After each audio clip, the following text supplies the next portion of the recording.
एक मोठी बातमी आहे. 1 एप्रिल 2026 पासून भारताची संपूर्ण कर प्रणाली बदलणार आहे.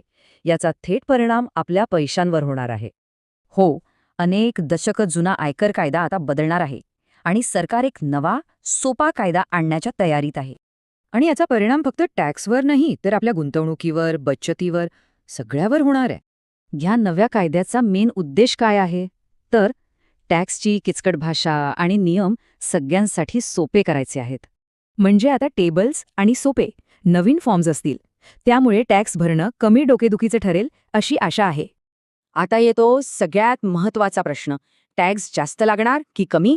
एक चांगली बातमी म्हणजे सध्या टॅक्स रेट्समध्ये काही बदल नाहीये.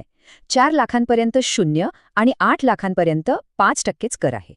मग 12 लाखांपर्यंतचं उत्पन्न टॅक्स फ्री कसं, हा प्रश्न पडला असेलच. चला तर यामागचं गणित बघूया. हे शक्य होतं एका खास रिबेटमुळे. जेवढा टॅक्स बसतो तेवढीच सूट मिळते, त्यामुळे नेट टॅक्स 0 होतो. पण एक गोष्ट लक्षात ठेवायला हवी. ही सूट फक्त भारतात राहणाऱ्यांसाठी आहे. NRI किंवा HUF साठी नाही. टॅक्स किती भरायचा हे तर महत्वाचं आहेच, पण कधी भरायचा हेही तितकंच महत्वाचं आहे. आणि आता डेडलाईन्स बदलल्या आहेत.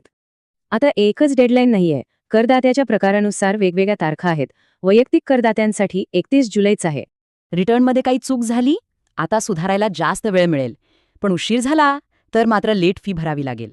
जे शेअर बाजारात गुंतवणूक करतात त्यांच्यासाठी 2 महत्त्वाचे अपडेट्स आहेत. पहिलं, फ्युचर्स कॉन्ट्रॅक्ट्सवरचा STT खूप वाढला आहे.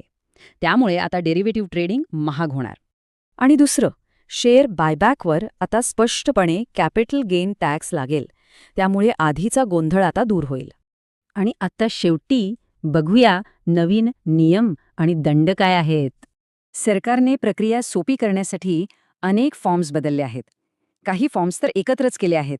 एक महत्त्वाचा बदल, ऑडिट रिपोर्ट वेळेत दिला नाही तर आता फिक्स्ड पेनल्टी लागेल. यात काही सूट मिळणार नाही. नियम सोपा आहे.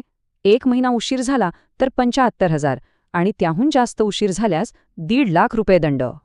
या सगळ्या बदलांचा उद्देश तर कर प्रणाली सोपी करणं हा आहे. पण प्रश्न हा आहे की ती खरंच सोपी झालीये की फक्त वेगळी?